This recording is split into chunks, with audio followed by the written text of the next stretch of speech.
Good evening, everyone. I'd like to call to order a workshop meeting of the City of Satellite Beach, March 6, 2019, approximately 6:45.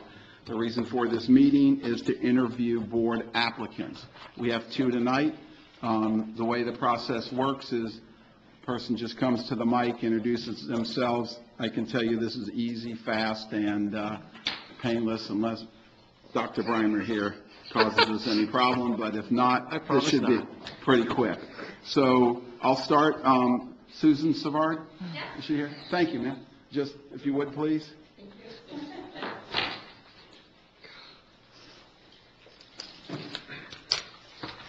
Any of the three? I believe they're all on. Okay. Thank you. And just introduce yourself. Tell us a little bit about yourself and why you're applying for the board.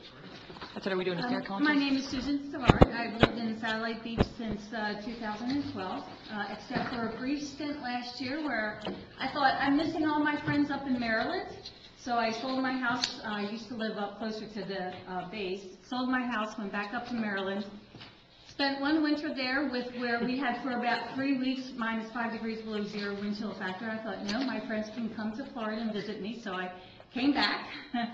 I live in a house right around on Kale Street. And I've done other volunteer work, mostly with training service dogs and then also fostering animals. And I wound up with 2 dogs out of that, so I decided I wanted to get involved in some volunteer work where I couldn't bring anybody home with me.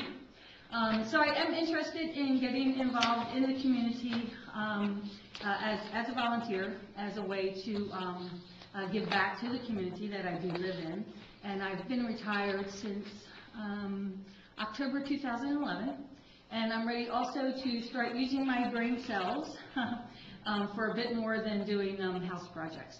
I worked for 30 years for the federal government, doing a lot of different jobs.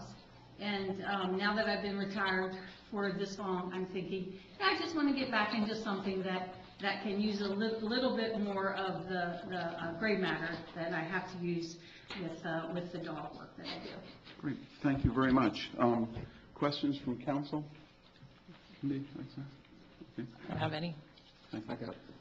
Mark? Susan, I noticed your number one choice is for the beautification board. Do you realize that we've got 2 alternate positions open for that? Is that something you'd still be interested in as an Yes, alternate? definitely. Okay. That's all I have, Mr. Thank you. On the beautification board, is that still Friday mornings? No, it's been moved to, it's actually tomorrow night at 6 o'clock is when they meet. They meet on Thursdays now before the sustainability board. Okay. Does that fit? Yes. Okay, thank you. Any other? I just want to welcome you back to Florida. I sure as heck wouldn't want to be up there with that kind of weather that they get. I grew up in that stuff, so that's why I live here. Thank you. Okay, any other questions? Susan, the way we do it is it's an agenda item towards the end. You're more than welcome to stay. If not, we'll get a hold of you tomorrow. Or they'll send Okay, you a yes, letter. I probably will leave. I actually have company in, and this is their last night in town, so I left them home. So if you don't mind, if that would be all right. Fine. Not a problem at I'll all. go back and then wait to hear. Thank you very much. Great, thank you so much. It was Yes. a pleasure meeting you all. Brian Stewart?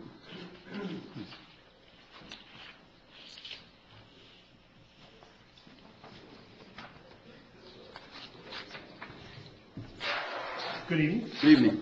My name is Brian Stewart, and my wife and I just relocated to Satellite Beach after 8 years living in Jacksonville.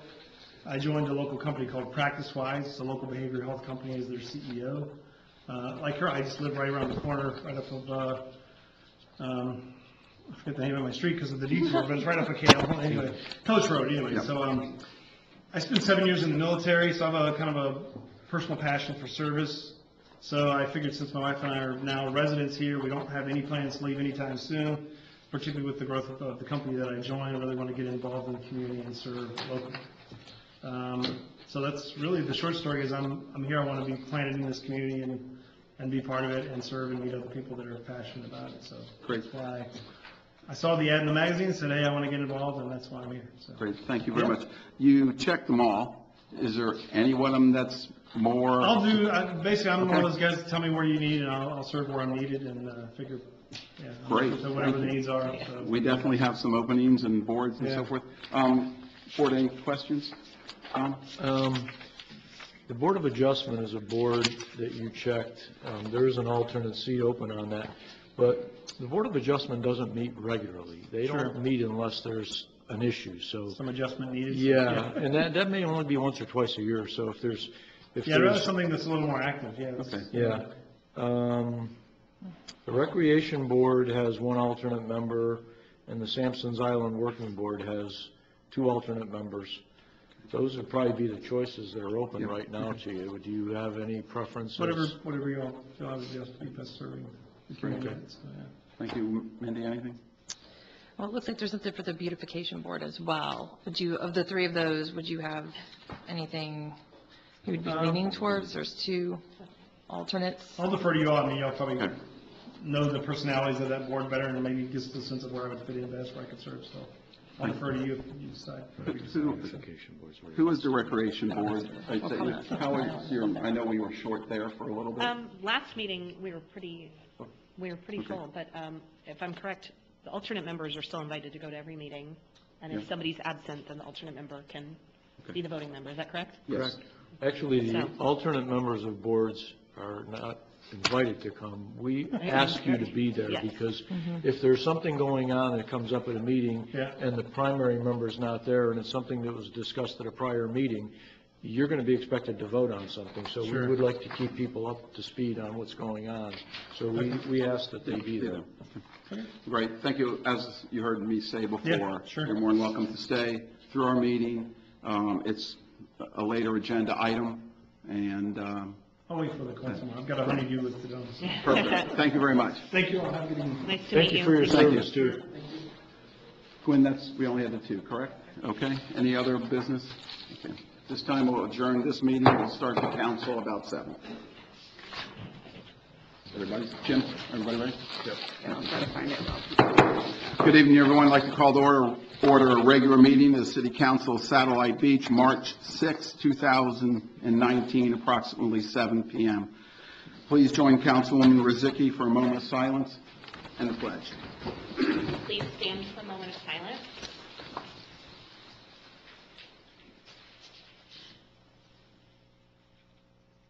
And the pledge to the flag.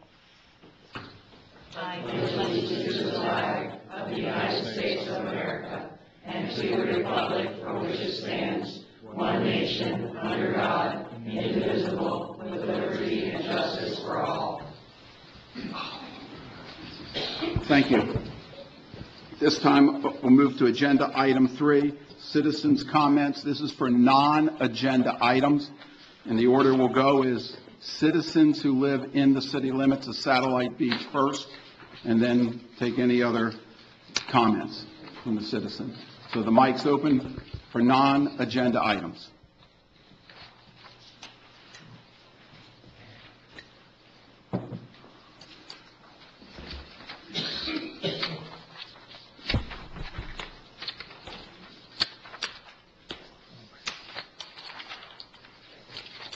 May I begin? State your name, please, sir. and- Jeff Dubitsky, Cinnamon Drive. Thank you. On July 3rd, 2018, I appeared before this council and asked for leadership and results regarding possible cancer clusters and water concerns. The same day, council told me they were looking into it and more importantly pointed out that if anything was found, they would need to reach out for help because of limited resources and knowledge. My organization and I reached out to experts across the country. We were fortunate enough to have Bob Bocock and Aaron Brockovich agree to visit at no cost to us. Mr. Bocock came and we met to discuss concerns about possible solutions. Mr. Bocock reached out to the city and offered to set up a meeting to discuss this. A meeting was set for mid-September. Upon arrival to this meeting, representatives from our environmental firm, Stell, and myself were denied entrance. The Evening News, Channel 6, aired a letter from Mrs. Barker stating we were combative and non-productive. Our organization continued to work with experts locally and around the country. We use certified labs, science, to perform tests to help determine what may be occurring in our community. Our organization has been active in attending meetings and have met with other professionals and state representatives and senators. Over the course of the last several months, through our investigation and access to public records, we uncovered a relationship with Kathy Marlar. This particular relationship is alarming to me, as Mrs. Marlar has actively threatened and harassed myself and my family, apparently in the knowledge of municipal leaders and possibly at their direction. I have the following attachments for you. Kathy Marlar was invited to a meeting I was denied entrance to and identified as a cancer advocate and a parent of a cancer survivor. Public records reveal several hundred emails have been exchanged between Mrs. Marlar, City Manager Courtney Barker, and Councilwoman Mindy Gibson. I have attached the examples of these emails, and one text identifies Mrs. Marlar as your water guru. A separate email identifies a discussion of a nonprofit organization and a plan to mount a campaign of electronic surveillance against citizens with the city's help. Other public records document the city's effort to orchestrate public comments in opposition to Fight for Zero's concerns about contamination and safe drinking water. An email was sent out by Courtney asking friends to appear to the following council meeting to speak against myself, our group, as apparently investigating cancer and contamination is silly, as identified by Mrs. Barker. Other texts shared between Courtney, Devin, Jessica, and others show Mrs. Barker stating, "Screenshot Jenna Swisher's comment. That one was awesome." All of which Ms. Swisher's comments are attached in reference to this, as well as her apology and retraction of those comments, none of which are awesome or factual. For the record and to date, I have never met or spoken with Mrs. Swisher. According to an email from Ms. Gibson, having them speak for 3 minutes at council meeting gives them good face time, but doesn't accomplish much. Another from Ms. Barker when stating it's election time, therefore a lot of misinformation is on Facebook. In fact, Ms. Barker's conversations and targets are not just related to the citizens in Satellite Beach, South Patrick Shores, or Cocoa. She includes sitting representatives Brian Lober. See attached. This list could go on, but that's not why I'm here tonight. Public records indicate that Kathy Marlar is an operative of the city and of the city manager. At the very least, Kathy Marlar's harassment has been encouraged and facilitated by the city manager, along with Mindy Gibson.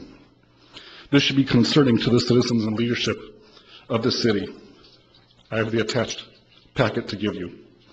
Most alarming was to discover Mrs. Marlar's harassment has been facilitated by the city. Kathy Marlar sent the packet to City Hall as a 5th draft to have it printed so she could mail it to my house. City Hall has printed hundreds of documents from Mrs. Marlar and assisted her in crafting and editing letters over the past several months. It was sent to Julie Finch for printing, which we know that Ms. Barker also uses her personal account, and I have an attachment. Ms. Barker issued a statement to Florida Health Connection using Julie Finch's email, stating the recently terminated Lenore Alexa was terminated for sending us unnecessary volume of records, only to find out when questioned on January 23rd she was not terminated for this. Now we have uncovered the city has used its time and resources to write the judge overseeing the injunction on her behalf. On January 23rd, the mayor addressed the city's relationship with Mrs. Marlar and stated that she is no one, just a resident. It is clear that Mrs. Marlar, though offered and encouraged to seek official board positions, and I have an example, is an ex officio board member and an agent of the city. Lastly, Ms. Barker sent out a letter in February of this year. In the bottom it states, "We understand that some residents will want to continue to look for sources of environmental contamination, regardless of the Department of Health report. The city will continue to assist these residents as much as possible. Public records suggest that people are being manipulated by the city as a means of intimidating citizens who simply want a safe environment for clean water." Thank you for my 3 minutes. Thank you. Public comment is still open? And this is for citizens, the city first. So if you are a resident of the city of Satellite Beach, the mic is open.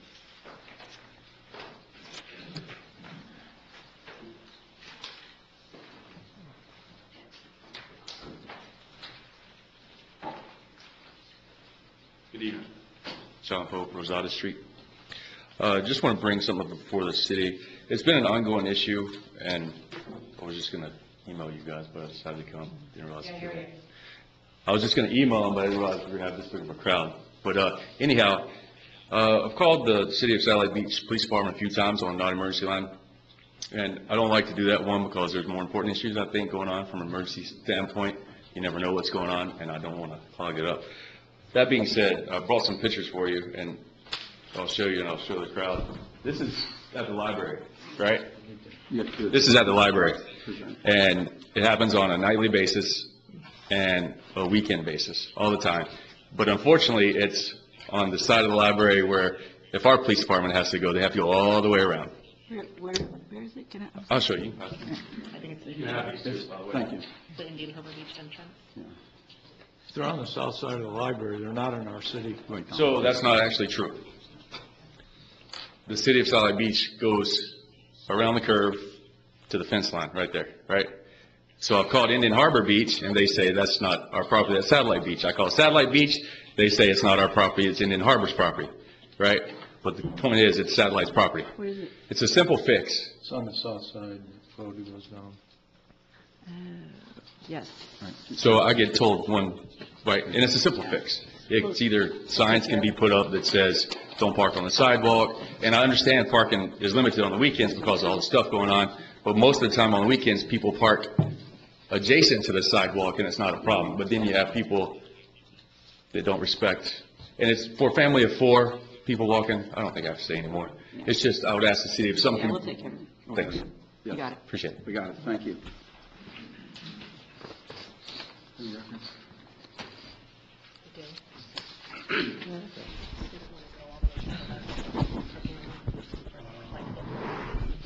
Is the council in order to hear Ron Dragutis, Satellite Beach? With the previous person that just spoke, prior to this parking issue, I want to read the information, but if we're going back to this kind of situation, then there is a problem here.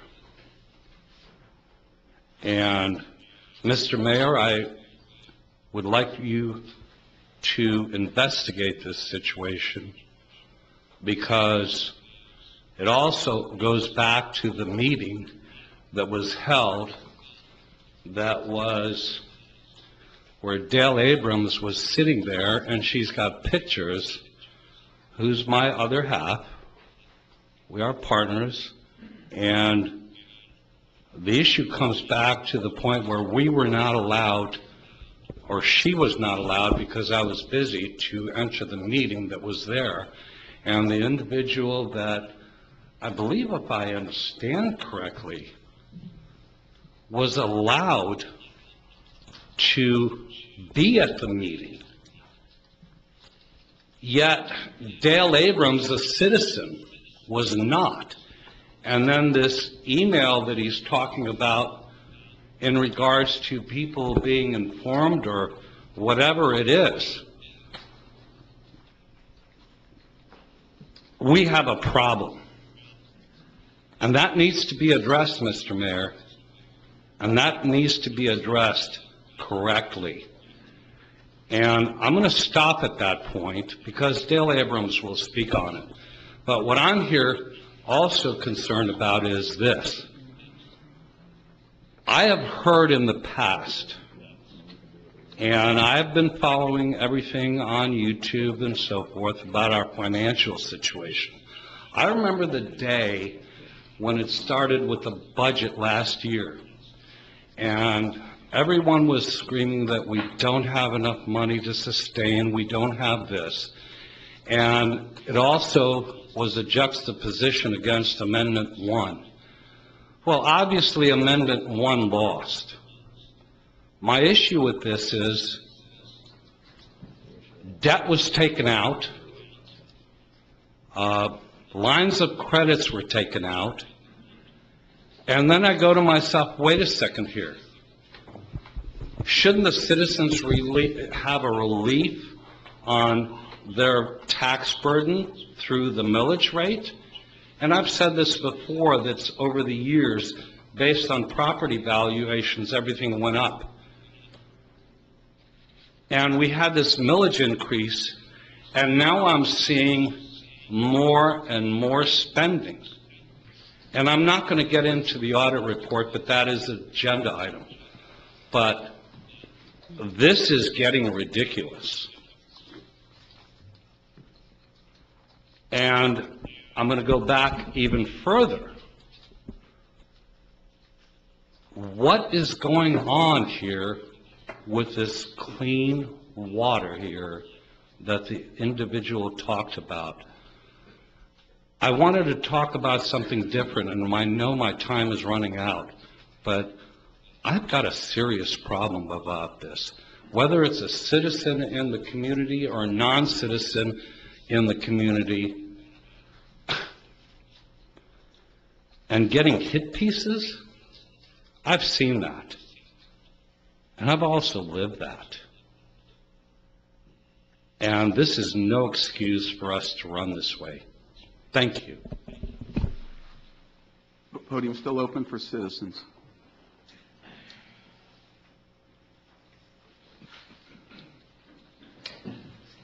Dale Abrams, resident of Satellite Beach. Yes, I was here the day that we were supposed to have a workshop that was supposed to be open to the public.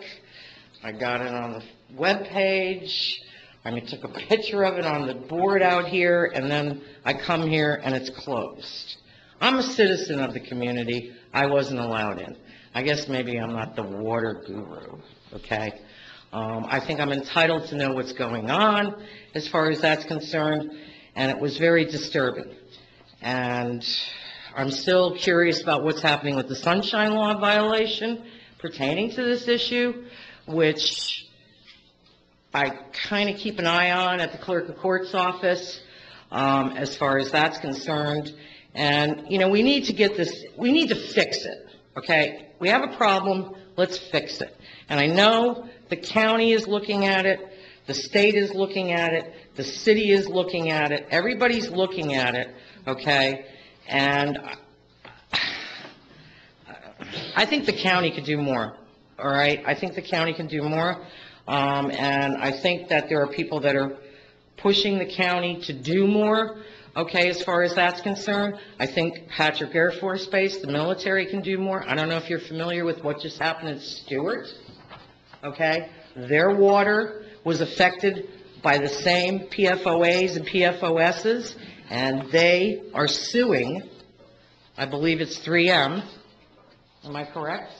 Yes, 3M, okay? Big, big deal, okay?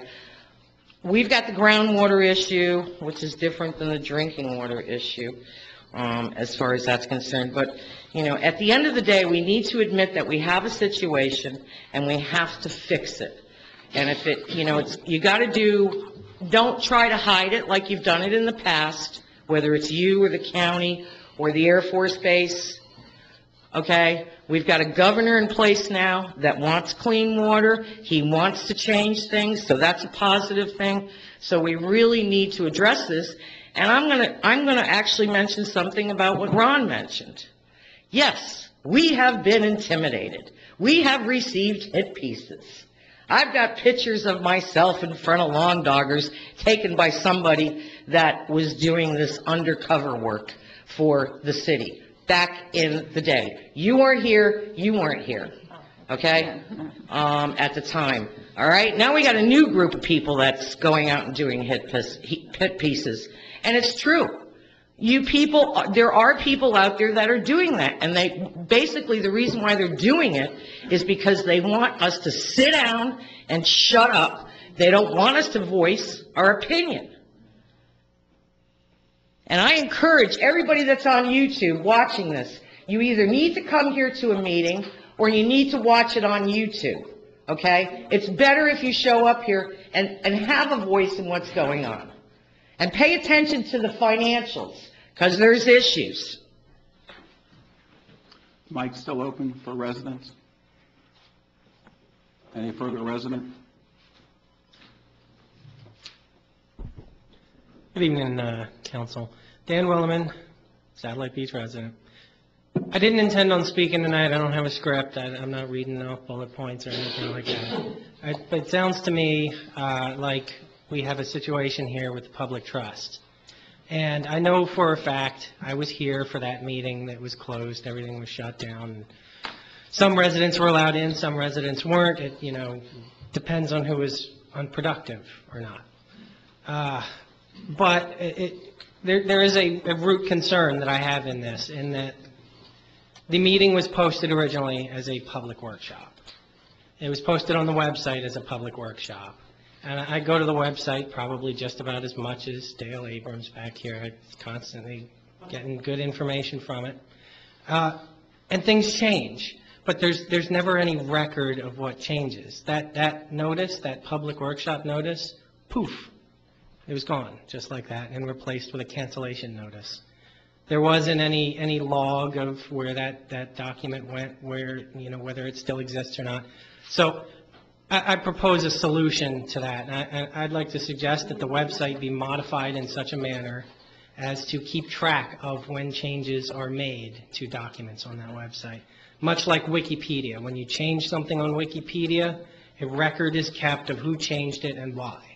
And I'd just like to see that enacted on our city website so that this type of confusion can be prevented in the future. Thank you. Thank you. Mike, still open for citizens? This time, close it for citizens. My name is Matt Fleming. I live at 1777 A1A in south end of the city. And I know why we're here tonight. It's because there has been a pattern of the city being confusing on purpose, ignoring facts, and attempting to smear residents and citizens, people who live in the county or otherwise, private individuals. When issues are raised that go against a patently pro-development agenda, anytime someone brings something up that threatens to affect real estate interests in this city, the hostility begins. In 2017, I launched Save the Midreach. A smear campaign began almost immediately against me. The reason we're widening the beach is because of real estate interests. City leadership conspired to keep us out of the Ocean Reef and Beach Festival in November. We got in anyways.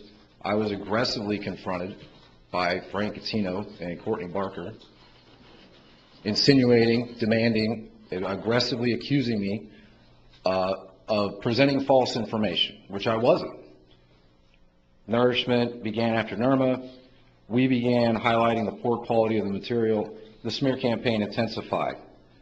In addition to attempting to discredit me personally via friends, social media, the city publication, city made several assertions which turned out to be provably false. You guys said it was beach quality sand. You said it was safe for the environment. You said Surfrider made the quality standards. And you said that it had no impact on turtle nesting. All of those things turned out to be patently false. And provably, shortly after Nourishment ended, I submitted my resignation as a climate ambassador because of my concerns that the committee was working to enable building height increases in the city.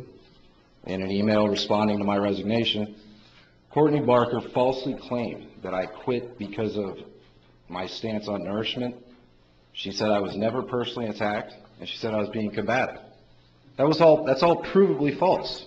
There's video of these meetings. So what is going on? Last summer, the city approved 100 extra units in the Planned Unit Development Office Shearwater. The city lost $1 million on the sale of the Peg Legs property. The city approved 2 large buildings, which exceed building height limits set by a citizens referendum. The city refused to test or even request testing for cancer-causing chemicals in the large development office Shearwater. And the city fought the efforts to involve the EPA in regards to the discovery of an old toxic dump a few blocks north of that development. At what point are we going to see accountability? So I think at some point the residents have a right, really a responsibility to govern themselves. And I have no problem saying all of this because I've experienced all of it personally. I've been attacked online. I've had lots of false claims made about me. As recently as a couple months ago, Ms. Barker insinuated that she would sue me for defamation. Well, sue me. I think you should resign. Thank you.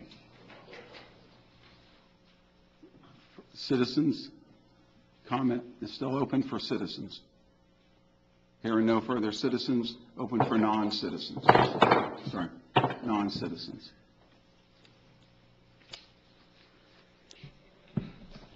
Good evening. My name is Stella Bailey. I'm from Cocoa, Florida. I'm here tonight to express my concern over the issue of unethical behavior, intentional wrongdoing, and the abuse of power. Public records reveal that some appeared to have enriched themselves with exploiting their personal opinion through public forums, such as using city resources to send misrepresented information about myself and my organization, the use of city resources to print a disturbing 11-page document that was later sent to my colleague's home of residence, the use of city resources to monitor citizens' social media activity to include 52 current screenshots in one day. Other public records document the Satellite Beach Police Department driving by a non-resident's home and the chief instructing police officers to not file an incident report or accept statements from us regarding the Sunshine Law violation. Other public records document an effort to orchestrate public comments in opposition to our concerns about contamination in safe drinking water.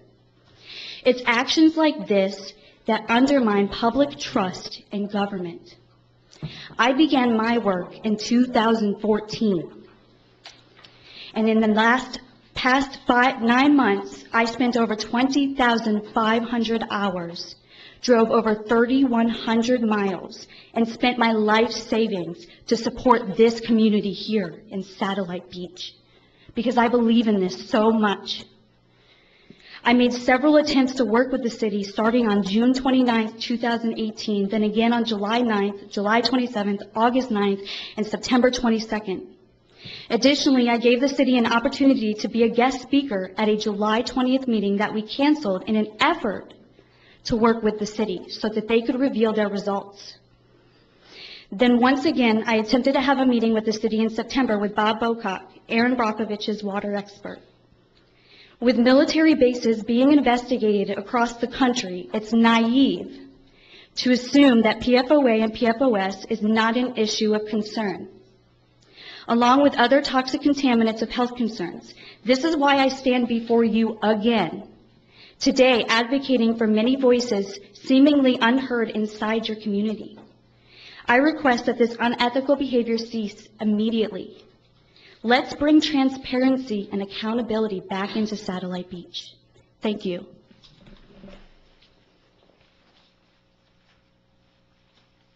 Mic's still open for non-citizens. There are no further. Close the mic.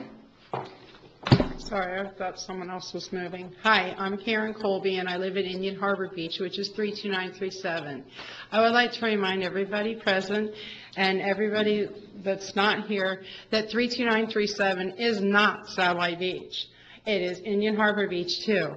That's my city. Now, everything that I hear is worrying about Satellite Beach, okay? We have this going on is Indian Harbor too. And when I hear of the hiding of the facts, I've got papers here that I've seen, I've got the proof, and I don't think it's funny to hide facts when people are dying. Another child was diagnosed with brain cancer. Sorry, hold on. Another child was diagnosed with brain cancer at Satellite High. She is in 10th grade and she's a singer. So I would like you all to think about her tonight, and if this 3 minutes of FaceTime gives good FaceTime, and I've gone and made my point and got my 3 minutes in and made y'all feel good, terrific. If not, go home and think about that child, her parents, her grandparents, and her siblings, and pray for her. If you pray. If you don't pray, think positive thoughts. I thank you for these 3 minutes. I hope the FaceTime was worth it. Any further public comment? Here are none. Close the citizens' comment portion. Thank you for the comments. Moving on to agenda item 4, council comments. Mindy? I've got nothing. Thank you. Tom? I just want to address one thing that was brought up as a factual issue, and it's not a factual issue. The 2 buildings that are being built across from Publix were permitted and built before the height restrictions were voted on by our residents. It was voted on, and we traded 3 acres of oceanfront property for 30 feet of height on those buildings. So we have more oceanfront property that the city owns for 30 feet of height across from Publix. It was done before that referendum, so I just want to set the record straight right now. Because if you're going to give information, make sure it's factual. You accuse us of not being factual, but people are bringing things to our attention that totally aren't factual as far as I'm concerned, because I believe our city has done its due diligence from day one when we found out these issues were going on. We started drilling wells and we started testing the water. We were the first community in Brevard County to do it. And if you look at the results are that there are higher contamination levels in other areas other than Satellite Beach. So I'm sorry. We've done what we need to do. We are in touch with the military. We are working with the state. We have done all these things. We've covered the bases. We have done our due diligence. This is not Satellite Beach City's problem. It is a county, a state, and a federal problem, and we are working with them. We do not have the resources to do what you want us to do. It's just that simple. No. I'm speaking to everybody that spoke. Excuse me. No, sir. Sit down. You do not have the mic. I'm speaking to everybody that spoke. Councilman Montanaro has the mic. This is council comments. No, sir. You do not have the floor. Reason? You don't have the floor. It's a council comment portion, and Councilman Montanaro has the floor. Thank you. Thank you. I agree. Okay, sit down, please. I'm done. Done, Mark? Well, Frank, we got a time specific. Yep. I'll catch my comments at the next meeting. Okay, thank you. No comment. Okay, I have no comments. We have a 7:30 particular. Okay, moving on real quick. City attorney's report. I don't have anything. Thank you. City manager's report I will put off till Yeah, that's fine. time Pacific. Okay, we're going to move on to agenda number 8, which is discuss, take action on the audit report for FY 17-18 by Carr, Riggs, and Ingram. The time certain 7:30. Thank you.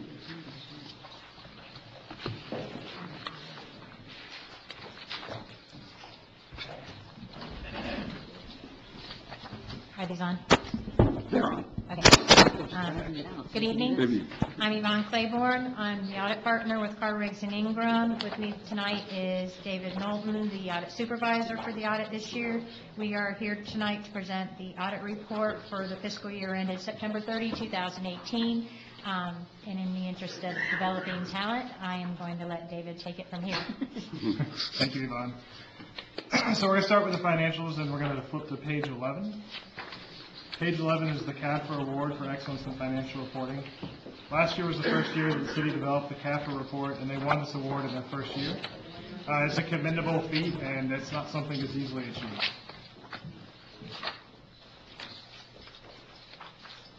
If we go to the next we're going to look at is page 13.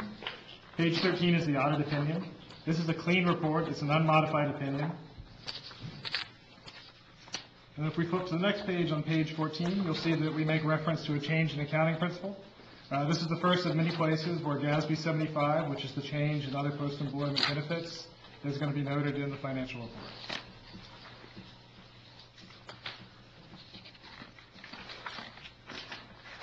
We're going to flip to page 29.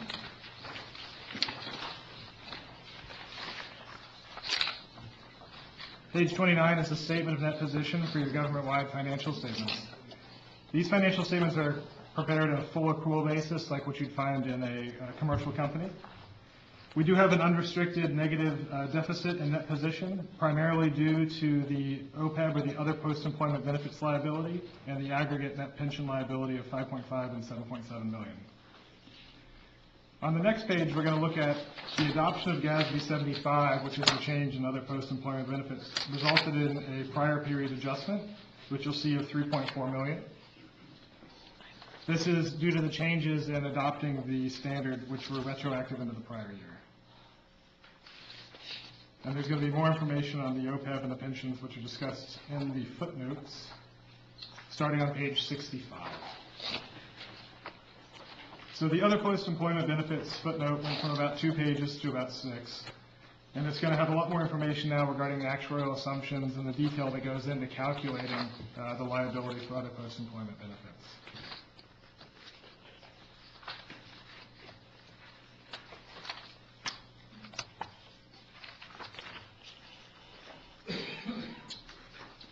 We're going to skip back to page 136, which is the management letter. We've got a couple current year comments to discuss. First one, 2018-01, capital outlay for purchase of land. Due to the nature of the financing and then the refinancing and the purchase of land, there was a material audit adjustment for the purchase of land and the related debt for that land. For 2017-01, this is revenue and receiving. So management has recognized the issues which were repeated from the prior year, and they are hoping that new software will help mitigate the effects of this. If we flip to page 140, this is related to the land and the debt purchase for land. So this was expenditures in excess of appropriations. When you factor in the capital outlay for the purchase of the land, it resulted in the capital outlay line being over budget. This was kind of a net zero from a budgetary standpoint because debt was issued and the land was purchased, so there was no effect on the budgetary on the budget side of it. And then the last one we have is 2017-03, the financial condition. This comment was discussed last year, and part of the way to fix it was take the FEMA money and the state proceeds, insurance proceeds related to the hurricane, and apply that back towards the reserves. And you can, if you look on here, you can see the increase in the general fund balance was about $94,000, and there was about $233,000 of hurricane-related proceeds, which results in a deficit of $139,000, excuse me. And then on page 142, our last comment would be review of purchasing card transactions. So anything that's purchased with a purchasing card, we need to make sure that the receipts are detailed to determine the activities. They're consistent with the city's policies and procedures, and that the purpose for the expenditure is also included. Do you guys have any questions? Questions from the council? No, I went through this and I looked at it. You guys did a great job. You always do a great job for us.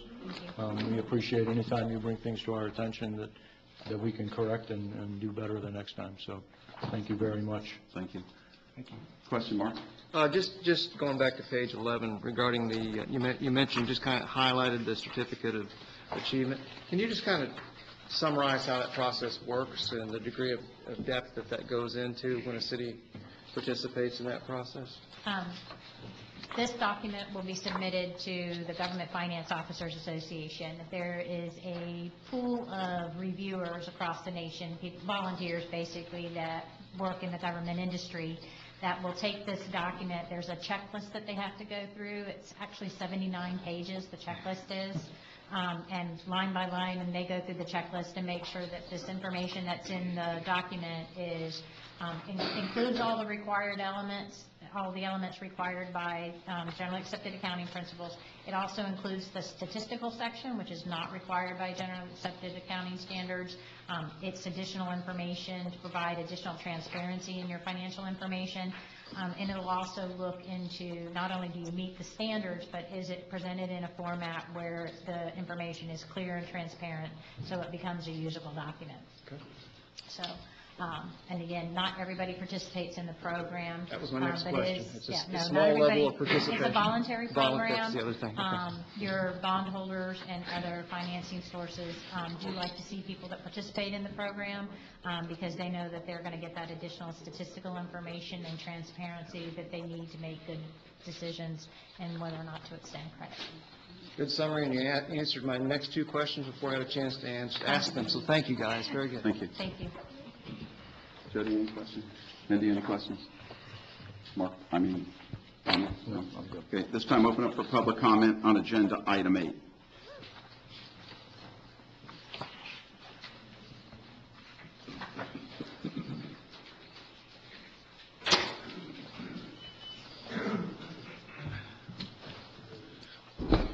Ron Jagutis, resident of Satellite Beach.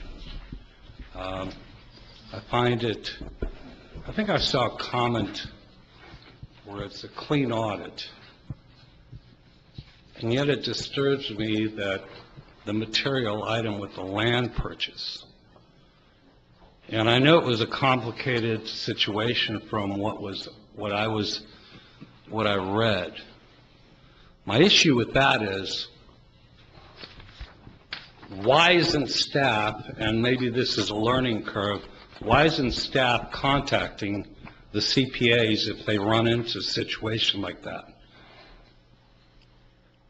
And I have dealt with that issue. They probably burnt more time trying to reconstruct it.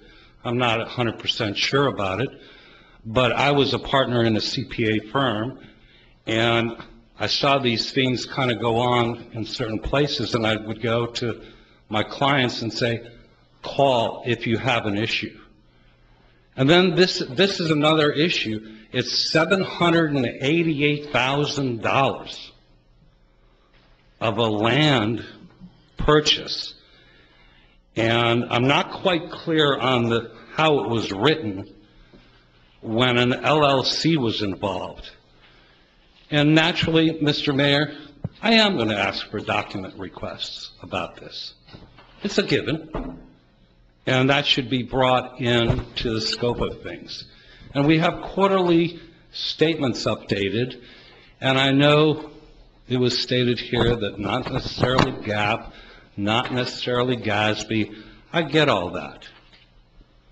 But it should be strived harder and further to make sure that it's brought out, because the cash flow statements, and I'm sure you remember me saying that perhaps the city should be bringing in cash flow statements on a monthly basis.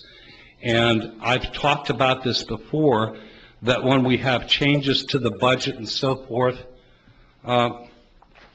transferring of funds from here to there and everywhere, it's not clear.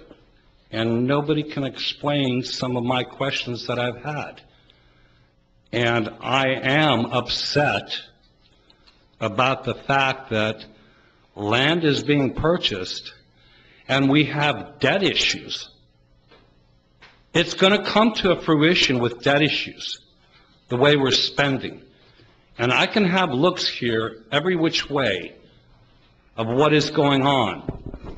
But what these financials tell me is, hey, Amendment 1, once again, why are we not putting monies in reserves and requiring it to sit there? Perhaps we are looking at sea level rise and all these other issues the wrong way, and we should be looking at the fact that we can pay off the fire department, building structure, or any other structure that we do over a 3-4 year period, put it in reserves.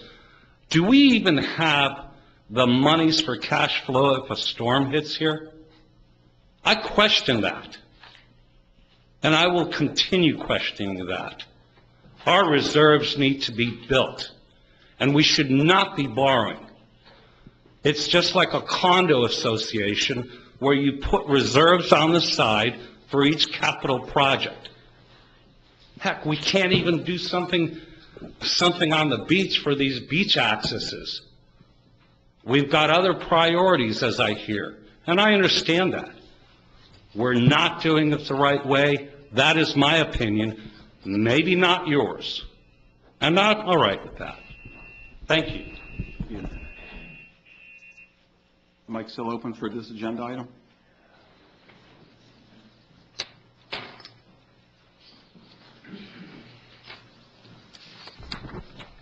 Gail Abrams, resident. I'm just going to throw something out here. Did I hear it correctly that there's 5-point-something million in one pension entity and then another 7 million in another pension entity? Did I hear that correctly? One's a pension liability. Yeah, the pension liabilities. And then one's a liability for other post-employment benefits, but that's the health care subsidy. So one is what, 5.7 and the other one's 7 something? Yeah, 7.7. Those, 5.5 and 7.7. wow, this reminds me back in 2013. Excuse me. Does anybody remember 2012, 2010, when we had a pension issue? Let's hope that we can deal with those liabilities going forward. That's a lot of money.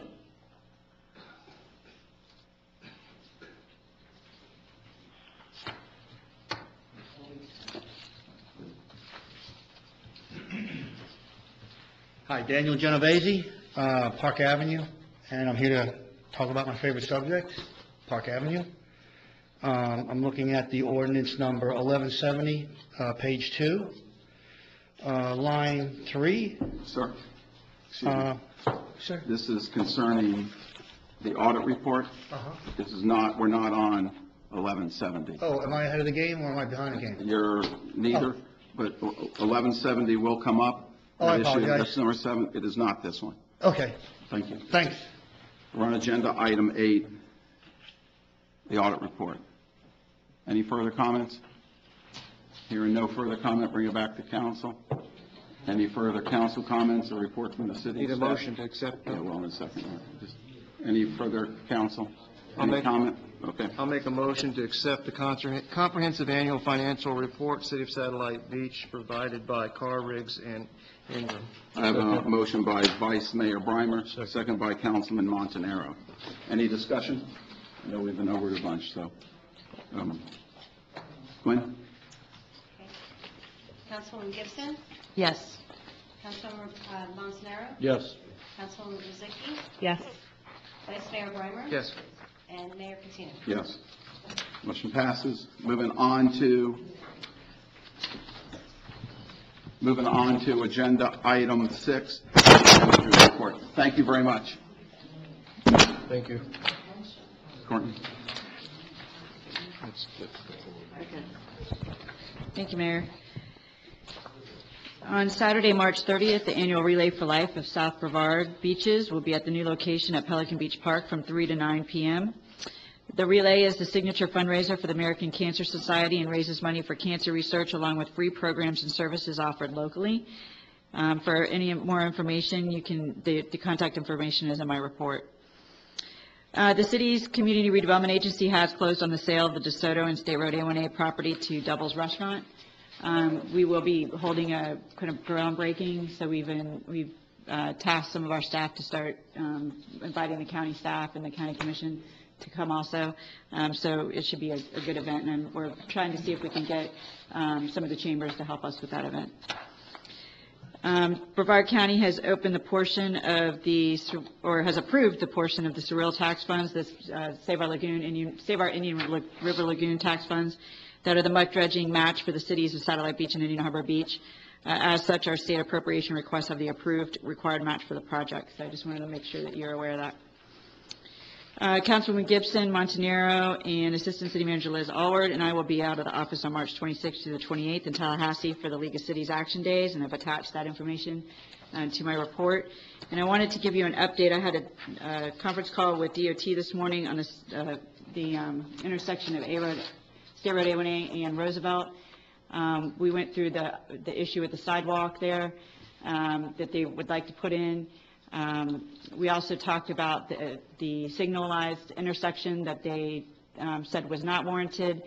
We indicated that we had that on our concept plan and that it had been warranted previous to the resurfacing project, so we're sending that information to them, and they said that they would reconsider that. So that's good news. They also indicated that with there's 12 additional mid-block crossings going from throughout Indian Harbor Beach and Indian Atlantic. They will be installed in the next year. Those will also have the rapid flashing beacon lights as well. I'm calling RFBs because that's rapid flashing beacon lights that installation will begin next week and will occur into spring break. So they were trying to get it done before spring break, but of course that didn't happen, so it'll be probably wrapping up in the middle of spring break. The rest of those will be installed, finishing out this year, and they will be studying that road, particularly with speed and how these crossings affect the speed. So they are looking at and are open to addressing the speed issue, but they want to see how those crosswalks are affected by the speed first. So they're looking at it. So I wanted to give you that update. So they're not closed to the idea of changing the speed limit. They're still open to the idea of an intersection if it is warranted. They may relook at it again. So they're still looking at it. So they seem to be okay with all that. So I wanted to give you that update. And that's it. Thank you very much. Any questions for the city manager? Dominic? When we get back to those flashing lights, you and I had a conversation about, how we could help educate and a little bit of enforcement. Is DOT doing anything at all on education? I mean, they must have funding available to DOT to do educational advertising. I mean, we have Channel 13 that, you know, is always continually putting out stuff. What can they do to help us? Because people, even with the flashing lights, people just aren't tuned into stopping for pedestrians. So whatever we can do to get them to help us with the education part of this, I think we need to do, because I crossed A1A at a crossing last week, and I was standing there, and cars were just whizzing right by. So, you know, we can't have a police officer there 24/7, but we need to start looking at how we're going to educate people. They provided some flyers for the enforcement side, so we have those, and we got more being delivered to us. But they also said that they have created a video for us, not just for us, but for the RFBs in general, and they'll be sending that to us so we can share that on our social media sites and our website. So. Excellent. Thank you. One question on that. I know when we went to those meetings, there was two types of blinking light systems. And so there is another type of blinking light system. Would they ever consider doing that new system for us? I remember that was the one where you hit it and it went yellow, and then it went to red. I think we might be a little too late for that, because they're actually literally installing them this coming week.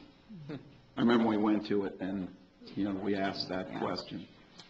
And I knew it was in the infancy stage of that particular type of lights, but I was just curious if that was something they would consider. Now that you bring that up, one of the other things we might want to do is, if we are having periods of time where we have police enforcement, it would be nice to keep track of how many people we're stopping, so that we could give that information to DOT and say, you know, we pulled over 50 people, we pulled over 100 people. Anything that we can do to help lower the speed limit is going to be pertinent information that we can use.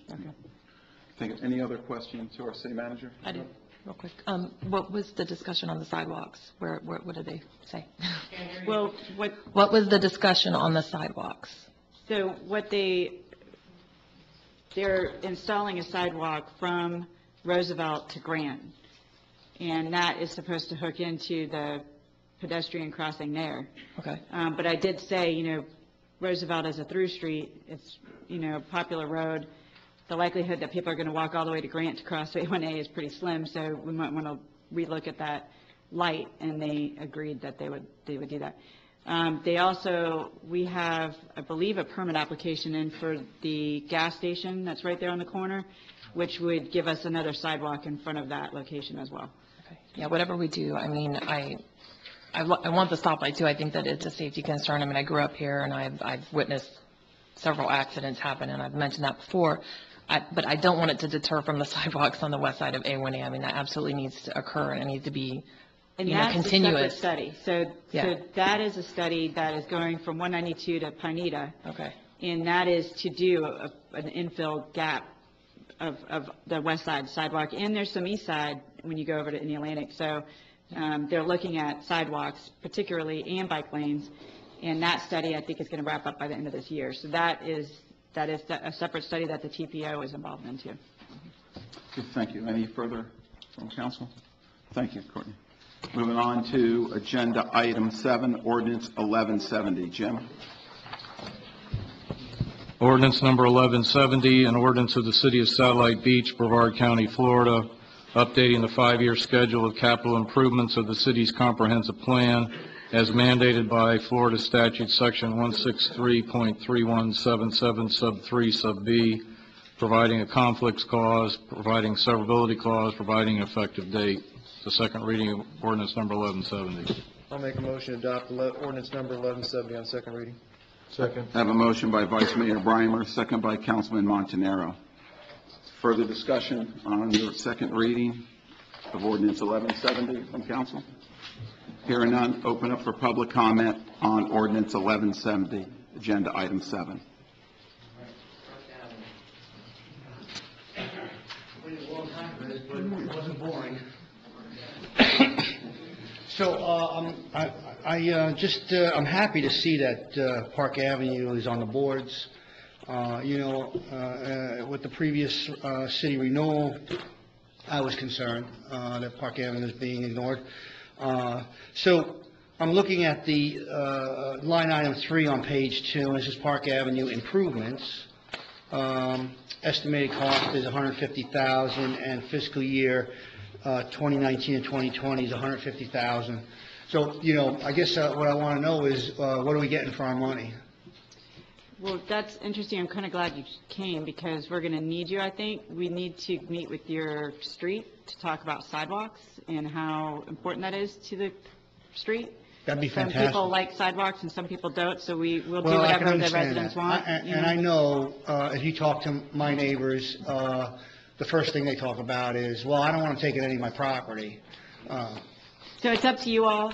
We don't care either way, at least the staff doesn't. So we would want to meet with the street and Mhm. go over what you want. So what you're saying, though, is that would include sidewalks? It sounds like it's pretty light. Not this cost. This is just resurfacing. We would use another funding source. Okay. That's not a capital assets fund for the sidewalks and curbing. So for the $150,000, are we talking grade the road and repave? That's correct. Okay. No issues with infrastructure or anything like that? Well, the reason why we had to time it next year is because we are doing some stormwater work this coming year, and we don't want to do that work after we've repaved the road because it does affect that road. Makes sense. So that's why you see it this year after that. So Okay, we'll yeah. be waiting until that stormwater work is done so we don't cut new roads. Well, I look forward to that letter inviting Park Avenue. The last time we had the meeting, 7% of our block showed up. So people are interested, they want to know, about their curb appeal and their, real estate, index. So anyway, thanks very much. We'll look forward to that letter. Thank you. Public comment still open?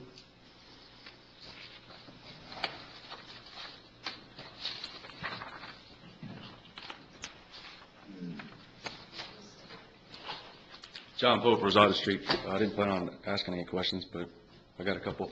Concerning the, where is it? The annual street resurfacing. The last time that happened, that I remember, because I live at Satellite Avenue, Rosada, right there, the south end of the city, it stopped at Verbania Avenue with the street resurfacing. And I was just curious of, with the annual street resurfacing, if it's going to continue. I don't want to be forgotten about just because we're the south end in the last two streets of the thing. So I didn't know if it's something I can get an answer at a later date or. I don't know what the exact schedule is, but we base it on the condition of the actual road itself. Right. So if it wasn't done at that time, it's Right. because it wasn't ready to be done. Okay. So if you resurface a road before it's ready, Right. it's a waste of money. So we wait until it's ready, and then, so John, Alan, I don't know if you want to get up and answer that, or?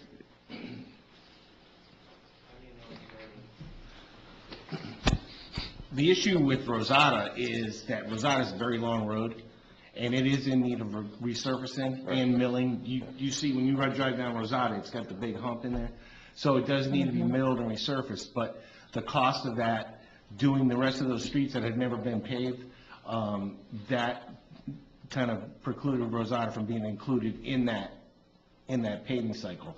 So Rosada is programmed to be paved in the next paving cycle, and that's going to eat up a good deal of the money that's available for that. So it'll be a little while before we get there, but once we do get the money, that will be one of the first streets out, and Park Avenue too, but that will be one of the first streets we'll look at. Okay, so first of all, thanks for the acknowledgement of that. When is the next paving cycle set? Well, that is all dependent upon, because we have to go in, once we get a good bucket of money, because we want to go on economy of scale, so the more money we have, the more streets we're available to do, the less it costs us. So that is something that I can't tell We're you. hoping for 1920, but we'll see. So Okay, cool. you'll get notified by, the city will send you a letter when we're getting ready to do that. Excuse me one second. The noise in the audience, I'm going to ask for it to please stop and show respect to the person that's at the podium. Thank you. So thank you. That answers all my questions. I appreciate it. The other question was for video systems for parks. And this goes along with the library. Again, I hate calling the non-emergency Satellite Beach police number. But it's always an issue almost every time I take the kids fishing, dogs walking, bike riding, jogging. Kids will be kids, I know. Teenagers doing donuts in the parking lot, running the stop sign, spinning out. Is there a video surveillance system at the library in that area for the parking It's lot? being installed at the skate park. Okay. So I don't know if we're going to be able to see the parking lot. I don't think so. But if you see those, we don't mind. That's their job, and that's what they do. So, in fact, they hate it when people don't call, because then they don't know, and then they can't address it. So they love calls. I understand that, and they do a great job, and I appreciate that, but I feel guilty No, don't if feel I'm guilty. going over there every night. I don't want to be that That's what guy. you pay for. When your taxes get paid, that's what you get, that's what you pay for. So that's what they do.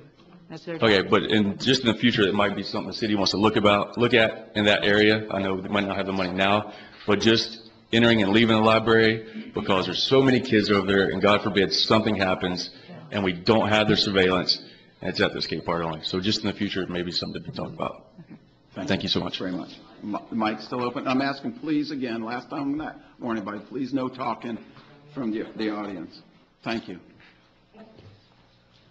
The mic's still open, please. Hearing no further, bring it back to council. Any further council discussion? Hearing none, Quinn? Councilwoman Gibson? Yes. Councilman Montanaro? Yes. Councilwoman Luzak? Yes. Vice Mayor Breimer? Yes. Mayor Katina? Yes, the motion passes. Thank you, staff. Thank you. Moving on to agenda item 9, discuss, take action on letter of intent with ABM, Building Services. I can do it, if you want me to. Thank you, Mayor. We're going to invite Rob with ABM Building Services LLC to make a presentation. As you recall, we did a presentation to the City Council back in July 28th of 2018, that provided an overview of the program offered to address infrastructure needs, and we did some light auditing. I guess you could say that they did at no cost to us. At this point, we have kind of vetted the program enough with ABM to feel that this is a very beneficial program for our city, and that would allow us to address a lot of the facility needs that we have at this point.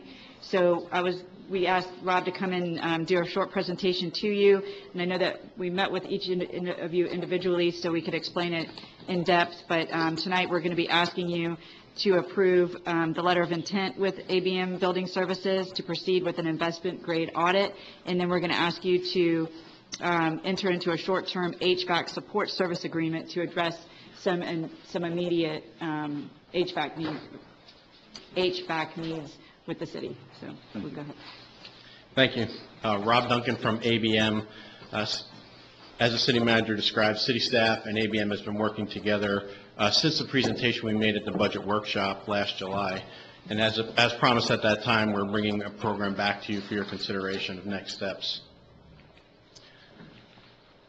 The primary focus of this program is fiscal sustainability, but there are potentially 4 green achievement targets that could be moved forward because of the financial payback associated with them. An important note, as we discussed during the budget workshop, deferred maintenance is a problem many cities are dealing with. This is not a Satellite Beach specific problem, and catching up is always quite costly. Our preliminary calculations are showing more than $50,000 a year is being wasted in city facilities. And we can reallocate these costs and use the savings to help fund some of the necessary improvements to the assets. The list of capital needs in Satellite Beach facilities is growing. The items on this list would each put a financial burden on the city budget in any one year, even if they were properly planned. The ongoing unplanned failures, like the HVAC issues over the past few years, cause services to be interrupted and push necessary programs out into future years. This in turn leads into more risk financially, as well as more unplanned failures. Service interruptions and financial sustainability is what we're after, and that's what this program is going to try to address.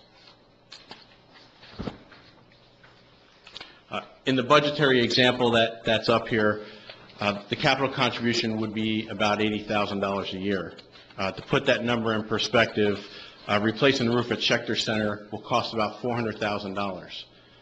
That means the city would need to be saving $80,000 a year for the next 5 years just to have $400,000 to replace that roof in year 5. City staff has already shown us some areas where that leak is already the roof's already leaking, so we can't wait until year 5 to replace that roof. With this program, the city will be able to, acquire the needed assets right now. This reduces the financial risk associated with failures due to the deferred maintenance. The program is simply a more financially sustainable path to address the existing capital needs. What is before you is a letter of intent that's going to authorize ABM to conduct the investment grade audit.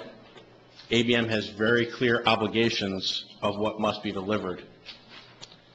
The real keys here are the guaranteed maximum price and guaranteed savings. We aren't consultants putting together a report that will be filed away on a bookshelf.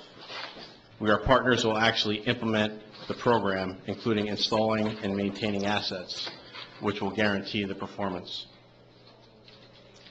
The short-term services agreement is also a way to help on the financial program for the city this year. There are some air conditioners that are failing already, and if during the investment grade audit there's another air conditioning failure, ABM will manage that replacement and will actually carry the cost until we can implement a program.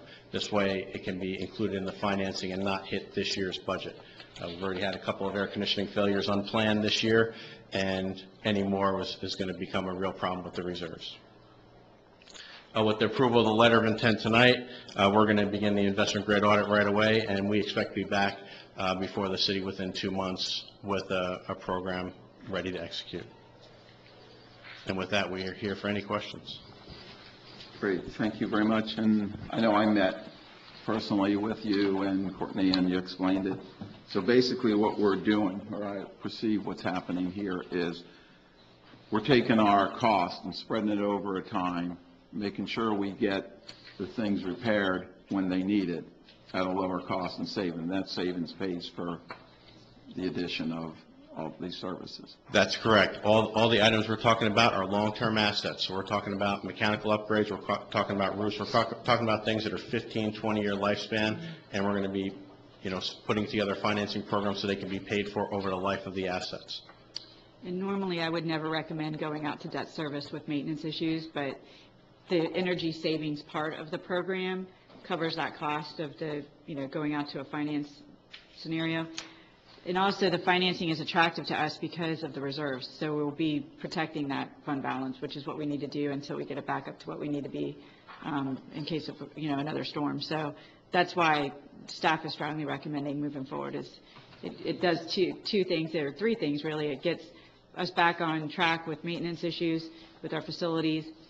The energy savings also solves a lot of or implements a lot of your sustainability goals, but also covers the cost of that financing, and then also protects our reserves. So our savings that we're saving on this is actually paying for it. Well, part of it. Yeah. Yeah, it would basically cover it would definitely cover the cost of the financing, definitely. Questions? I mean, don't you agree with that? Yeah. Questions from council? I was just going to say, we know all of these things are going to happen. Oh, yeah. It's not if, it's when.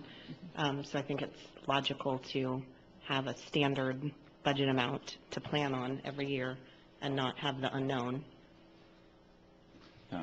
I guess I've been saying it. One of my things I always say to Courtney, and she hates me when I say it, but every time we build a building, we put a new air conditioner in. As soon as you turn it on, it's one day closer from it breaking. It is. It's just the way it is. You buy tires for cars, you go out, the first time you put it on the road, it's a day closer. So there's no difference between that and my feeling with our buildings. And every building we build or we put up, I'm a believer that we have to have a plan for how we are going to repair roofs, air conditioners, and so forth, because they definitely are going to break down. There's just no ifs, ands, and buts on that. And we have a great rec center, that 1,000 kids a week go to that thing. It's incredible, especially in the summer, the programs that are there. We have an asset there that we've partnered with people on, and, you know, where are you going to pull out $500,000? I mean, FEMA, we had the issue with not getting paid back the dollars we should have during hurricanes and so forth. That's going to change. So I think we just become smarter in the way we do things and minimize that cost over time, because it's going to happen. It's just, when do we want to take the hit? Rob, thanks for meeting with me, because you made this easy to understand.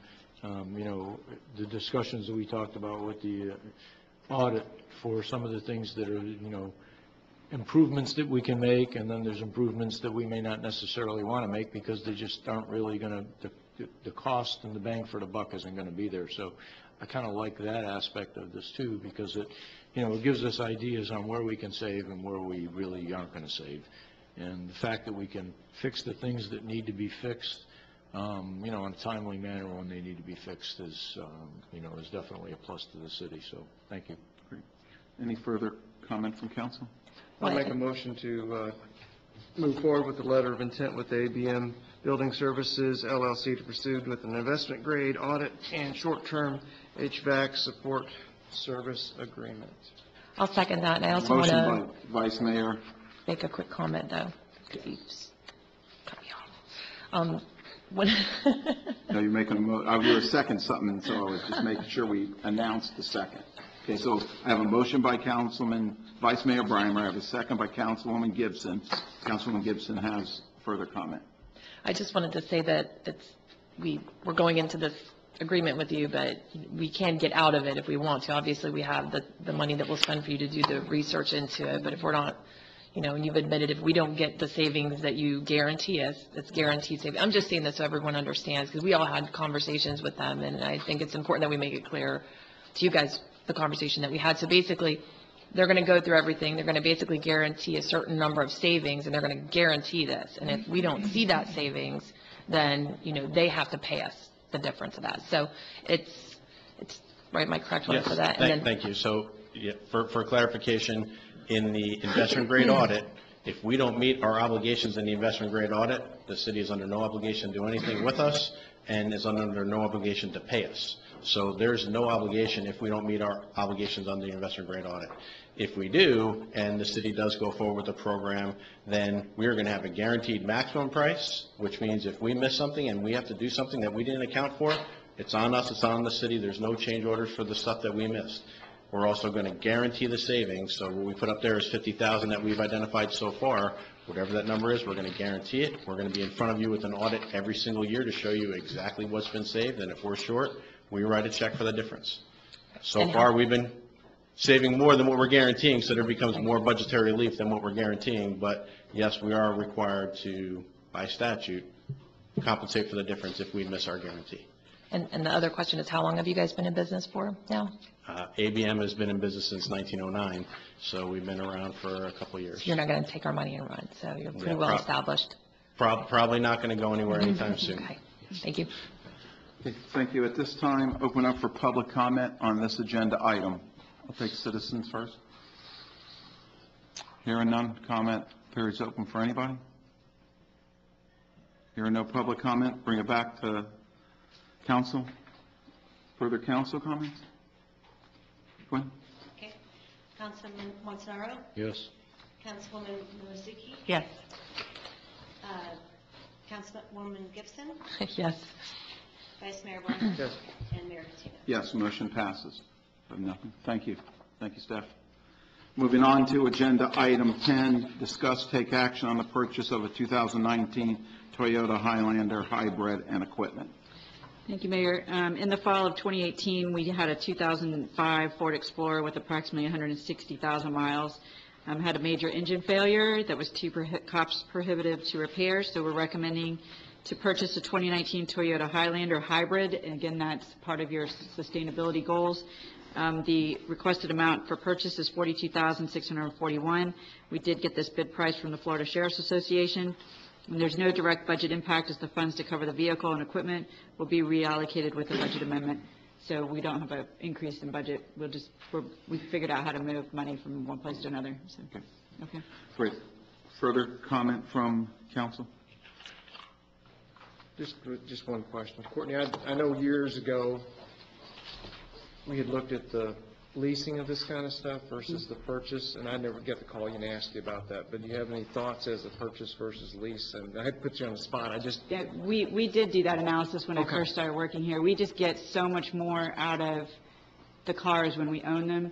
We are leasing right now the Public Works fleet because it was better, it was too cost prohibitive for us to go out and purchase new trucks. But we're hoping to get away from that as time moves on. Okay. But owning has definitely been a better scenario for us, because once they get done, the vehicles move down in line to other departments that, so we definitely are good at using our cars until they're, we drive them into the ground. Thank you. Any further? I just have a quick question. So are you saying that the leasing because it was kind of a test that we were doing with the enterprise leasing program, so are we just kind of finding that that's not? No, it's working out for us because of the financial situation we're in now. Okay. But once we have, a lot of our facilities under our belts, we will prefer to get on an ownership pattern of car replacement in the future, because we just do better owning them, because, it costs us less over time, because we take care of our vehicles and we can use them for a really long time. So. Thank you. Any further comment from council? Okay, at this time, open up for public comment on agenda item 10. Hearing no public comment, back to council. Do you have a motion? I'll make a motion to purchase a 2019 Toyota Highlander hybrid. That's recommended at a purchase price of $42,641.62. Thank you. I have a motion by Montanaro. And the equipment? And the equipment. Thank you. I have a motion by Councilman Montanaro. Second? I have a second by Councilman Gibson. Further discussion from council? Wynn? Vice Mayor Breimer? Yes. Councilman Rosicky? Yes. Councilman Gibson? Yes. Councilman Montanaro? Yes. And Mayor Patino? Yes. Thank you. Thanks, Steve. And, Moving on to agenda item 11, discuss, take action on a renewal agreement between the City of Satellite Beach and the Public Financial Management. Thank you, Mayor. At your March 18th, 2015 meeting, you did approve an agreement with Public Financial Management, or PFM as we call them, to provide financial advisory services for the city. The agreement was signed April 9th, 2015, and the term included an initial 3 years with an option to renew for 3 additional one-year periods. March 21st, 2018, City Council approved to renew this agreement for 1 year, and staff is recommending to renew this agreement for another one-year period. Considering that we have some debt service products that we're going to be coming back to you with, we would like to have them on board to be able to help us through that. So we're recommending approval for this agreement. Thank you. I'll make that motion.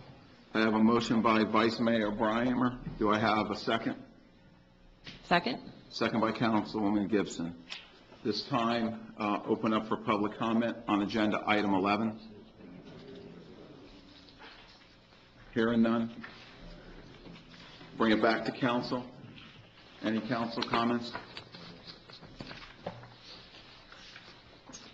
Hearing no council comments? Quinn? Councilman Montanaro? Yes. Councilman Rosicky? Yes. Vice Mayor Breimer? Yes. Councilman Gibson?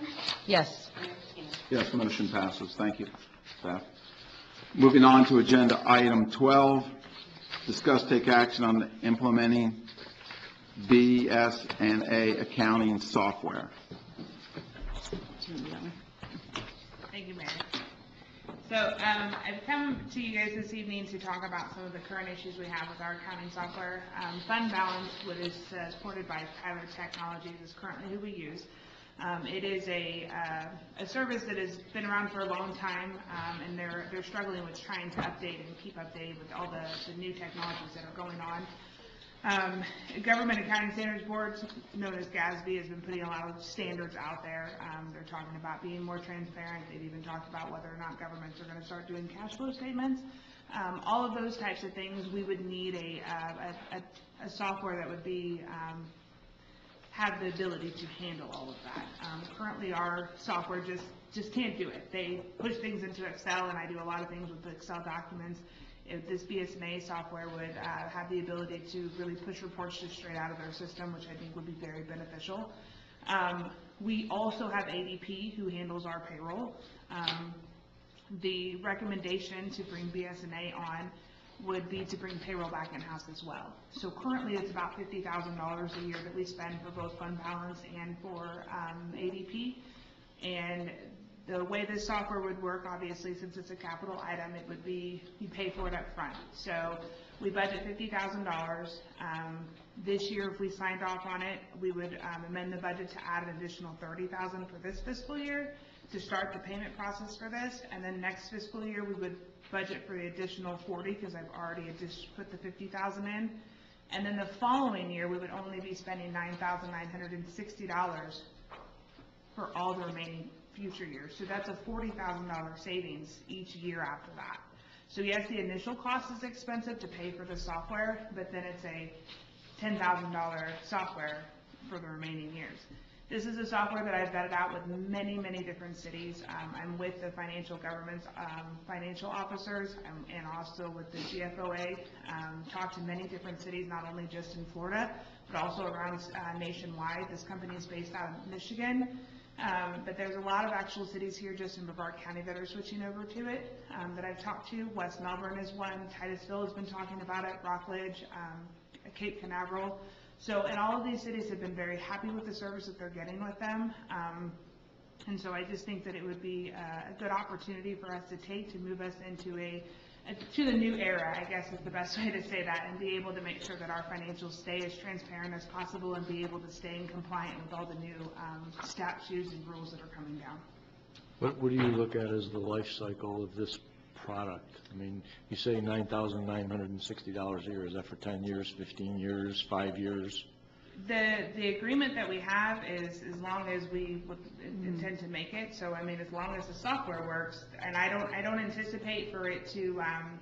I anticipate it to be a 25 or 30-year accounting software program. So we're purchasing their software that they're going to update with whatever things they see because being it's done. cloud-based. Okay. So Yeah. you know, they run the upgrades every time something Got it. were to change in the payroll world or whatever. They would run those updates, so we would stay in compliant with that as well. And the cloud-based allows us to interface with other systems in the city, which addresses an audit comment, which is very important. Yep. So it's now, it's allowing us to address some of the audit issues of, you know, taking cash out other places, having to do dual entries, systems not talking to each other. So that's a big concern of the staff. We would lose the double entry work that we have to do currently, so it makes our jobs even more efficient than what we already are trying to make them as well. And the other side of this too is as the city gets more involved with more grants that we're doing, to be in compliance with those grants, the reporting has to be done, and doing that via payroll, ADP is just having a hard time. So there's a lot more work that we're doing on the inside trying to make sure that that information gets to them correctly. And so with this type of software, we can just code things to those certain payroll codes and then just run the report and send it off. So, and then that way we're staying in compliant with the grants as well. And ADP, when we did that the first year I was here, that allowed us to trim a lot of the staff profile, the finance department, to not have so many staff members here. But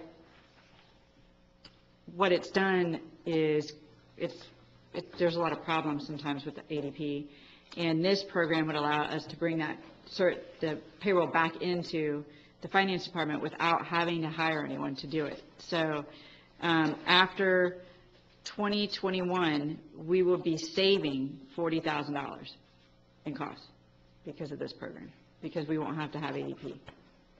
So. Thank you. Further comment from council? Yes. Go ahead.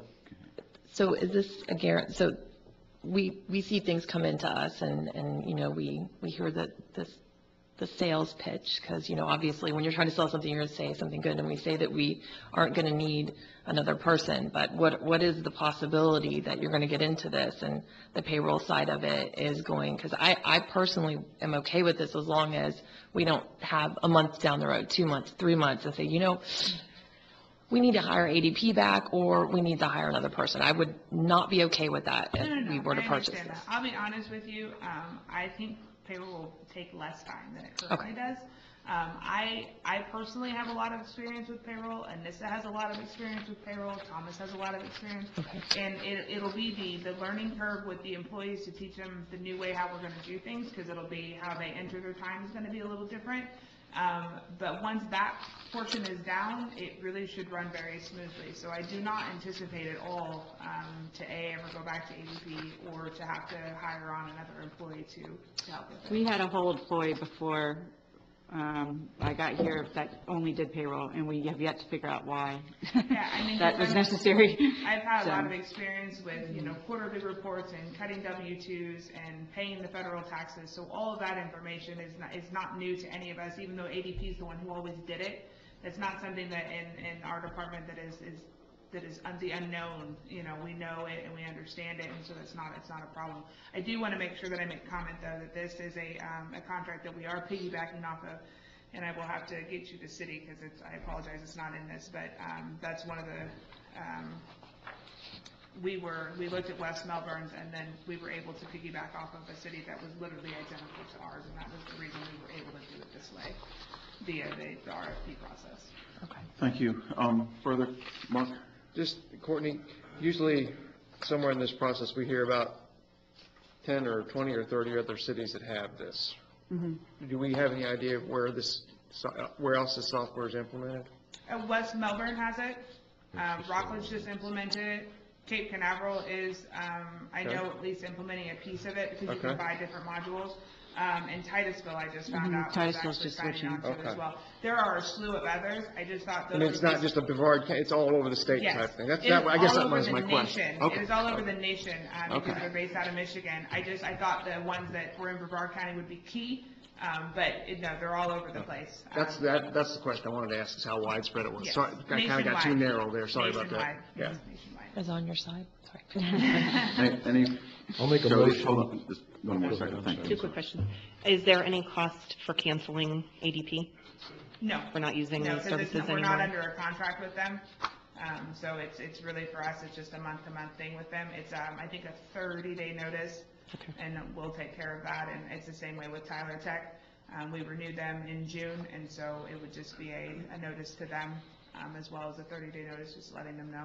Is there additional costs for training, or is it a pretty No, actually, user-friendly? what you Is that all have in your built in? packet is the full, which includes the training and travel for them. The So setup. it could actually end up being a little cheaper, depending on how many hours we need them to be here for actual training. But I wanted to make sure you guys had the full information in front of you, and then. One Thank you. last. Dominic, do you have any comment? She's got a comment. I can wait if you have one. No, I just want to know how long has this software been around? 1950. Cool, that's good. Okay. I'll make a motion to implement the BS&A accounting software contract with what's outlined in the packet. Thank you. I have a motion by Councilman Montanaro. Do I have a second? Second by Vice Mayor Breimer. And the fact that this addresses one of the things that was in the audit is really, it's not so much just the savings, but, we're doing things that are supposed to be done more transparent, so this is a no-brainer. Thank you. At this time, open up for public comment on agenda item 12. Hearing no comment, back to council. Any further council comments? Hearing none. Quinn? Councilman McGinson? Yes. Councilman Zicky? Yes.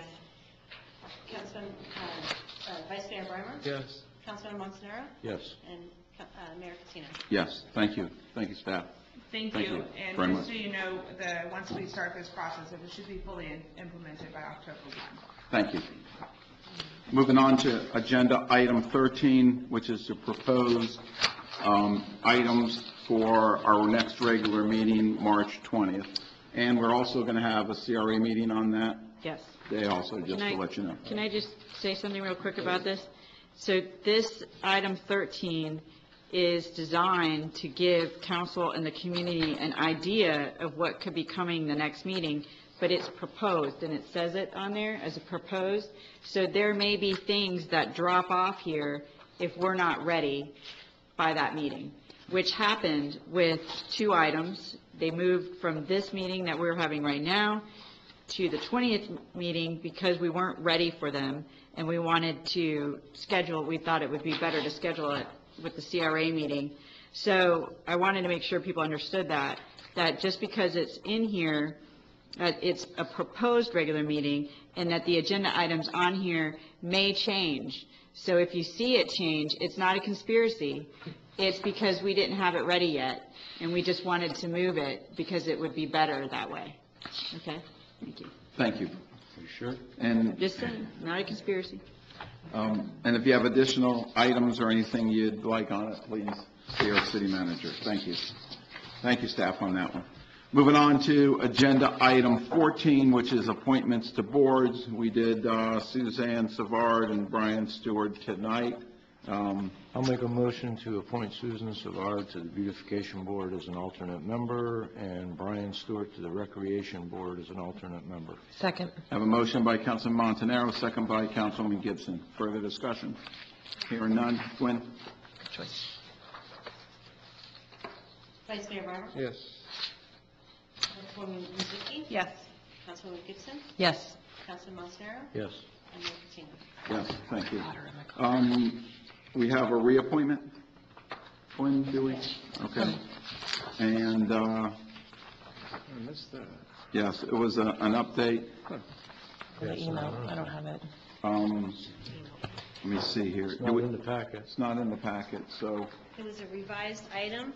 Okay. We were notified yesterday that Board of Adjustment member Stephen Naruda, who was up for reappointment on the Board of Adjustment and Recreation Board, he had previously said he was unable to continue to serve, but then he agreed that he would be able to continue to serve on the Board of Adjustment, and he would like to be considered for a reappointment to that board. Do we know what the circumstances were for the change of mind? Did he make any comments on? I believe he had spoken to staff and community development and our building and zoning, but I'm not sure. I don't know. Maybe because the board doesn't meet as often, so he might be able to have a time commitment to that, but not to both. I'm sorry, I didn't speak with them, but I know that we've been trying to get the ones that have been missing meetings to understand that they have to be there. And every time, if we're bringing it back to you, it's because they committed to that. Okay. So, but we can only go with what they said, and they said that, that he would be wanting to be there and that he understands that. Okay, that was what I was going to suggest if you haven't already done that, but you're on it. Okay, cool. there's more to that too, Dominic. There's, In the past, these items have been down at the bottom as reappointments, so I'm not used to seeing them in the summary. That's why I missed all of this. Okay, we'll make sure So if we that. can put them back down, under, for, just as reappointments, it makes it easier to understand what we're doing.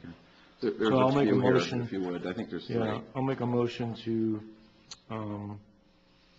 move James Strayer on the Recreation Board from an alternate to a primary term ending 2/6/2020, and Stephen Nadira to the Board of Adjustment. We're reappointing him to the Board of Adjustment as a primary member. Okay, and I don't know when the term ends, but... 1/4/2020. Okay, 1/4/2020. Got it. That's it, right? And does that mean that Michael Yeah, Donnarumma remains?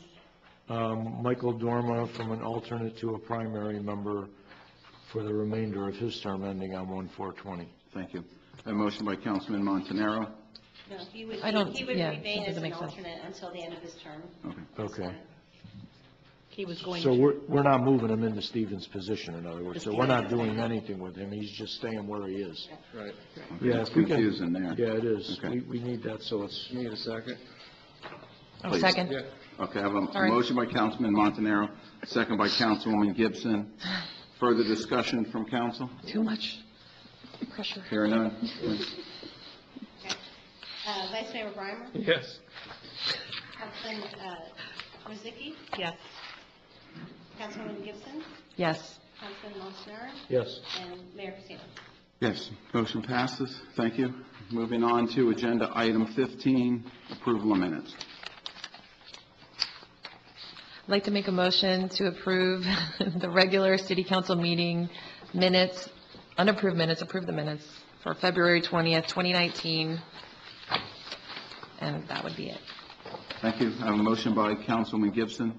Do I have a second? I'll second. Second by Council Vice Mayor Breimer, excuse me. Any further discussion? Hearing none. Gwen? Councilman Montanaro, Yes. Councilwoman Rozicki, Yes. Vice Mayor Breimer, Yes. Councilwoman Gibson, Yes. and Mayor Patino. Yes, motion passes. Any further business before council? Yes, sir. Hearing none, thank you all for coming. Meeting adjourned.